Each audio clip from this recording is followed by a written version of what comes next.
दोस्तों, बहुत बार को लोग असफल होने पर असफलता का श्रेय खुद नहीं लेते हैं, जिम्मेदारी नहीं एक्सेप्ट करते हैं, किसी भी चीज के प्रति वो रिस्पॉन्सिबल नहीं होते हैं। ऐसा आपने बहुतों को देखा होगा। ऐसा हो सकता है आपने खुद भी महसूस किया कि रिस्पॉन्सिबिलिटी आप अपनी नहीं लेते हैं।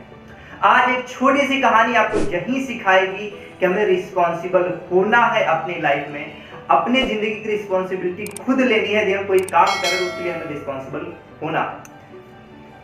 ये कहानी एक किसान और चिड़िया और उसके बच्चों की। एक किसान होता है अपने खेत में, उसका गांव के बगल में एक खेत होता है, वहां पर कुछ फसल बोया होता है। जैसे वो फसल बोता है उसमें एक चिड़िया आती है, अपना घोंसला बनाती है। कुछ समय बाद वो चिड़िया 2 अंडे देती है। उस अंडे से थोड़े समय बाद उसके 2 बच्चे निकलते हैं। दोनों बच्चे हंसी खुशी रह रहे होते हैं, एकदम मस्त लाइफ, स्मूथ लाइफ उनकी चल रही होती है। थोड़ा समय बीतता जाता है। अब ऐसा समय आ गया होता है तो उस गांव में लोग फसलों की कटाई कर रहे होते हैं। अब वो दिन भी फाइनली आया जब किसान अपने फसल की काट करने की बात करने लगा। अब वो भी अपनी फसल की कटाई करना चाहता था। वो अपने खेत में आया और बोलने लगा कि मैं कल अपने पड़ोसी को भेजूंगा अपने खेत की फसल काटने के लिए। ये बातें चिड़िया के बच्चों ने सुन लिया। चिड़िया के बच्चों ने अपनी माँ से बताया कि माँ, और किसान आया था, बोल रहा था कि पड़ोसी आएगा, फसल काटेगा और हमें कोई दूसरा स्थान ढूंढना चाहिए। चिड़िया की माँ ने कहा कि हमें कहीं जाने की जरूरत नहीं है, कल पड़ोसी भी नहीं आएगा और ये खेत जस का तस रहेगा, फसल नहीं कटने वाली है। उन्होंने सोचा माँ इस तरीके से कैसे बोल पा रही है। एग्जैक्टली अगले दिन ऐसा ही हुआ, कोई आया ही नहीं, फसल कटा ही नहीं, जस का तस खेत रहा। अगले दिन किसान आया, वो मन में बड़बड़ाने लगा कि यार मैं बोला, कोई आता ही नहीं, काम करता ही नहीं है। बोला कि अब मैं अगले दिन अपने रिश्तेदार को भेजूंगा, वो आएगा, खेत से फसल काट के जाएगा।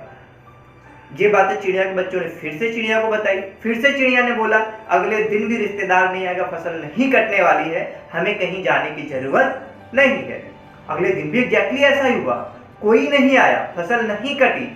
फिर से किसान आया, वो लेकिन अब की बार जो लाइन बोला आपको बड़ी सीख देके जाएगा। अब की बार बोला कल मैं खुद आऊंगा और फसल काट के जाऊंगा, कल मैं खुद आऊंगा और फसल काट के जाऊंगा। अब चिड़िया ने बोला कि बच्चों हमें आज रात ही ये खेत छोड़ना पड़ेगा और डेफिनेटली 110% कल इस खेत का जो फसल वो काट लिया जाएगा और हमें दूसरा ठिकाना ढूंढने की जरूरत है। पता वो चिड़िया ऐसा क्यों बोल पाई? चिड़िया इसलिए बोली, ऐसा इसलिए बोल पाई क्योंकि वो किसान खुद रिस्पॉन्सिबल हो गया था कि मुझे जाकर के फसल की कटाई करनी है। किसी और पे वो जिम्मेदारियां नहीं थोप रहा था, अपना पल्लू नहीं झाड़ रहा था। हम लाइफ में ऐसा करते हैं, किसी को जिम्मेदारी सौंप देते हैं या कभी को हमसे गलती होती है तो दूसरों को जिम्मेदार ठहराते हैं। रिस्पॉन्सिबिलिटी खुद लीजिए, वर्क आपके खुद ब खुद हो जाएंगे। तो अपने लाइफ की रिस्पॉन्सिबिलिटी खुद लीजिए। ये छोटी सी कहानी हम यही सीख देती है। यदि दोस्तों ये स्टोरी आपको मोटिवेटिंग लगी है तो जरूर से लाइक कीजिए। यदि आप चैनल पे नए हैं तो चैनल को सब्सक्राइब कीजिए, मेरा उत्साह बढ़ाइए। मिलता हूं आपसे नेक्स्ट स्टोरी में अगली सुबह 9 बजे। तब तक अपना और अपनों का ख्याल रखें। जय हिंद।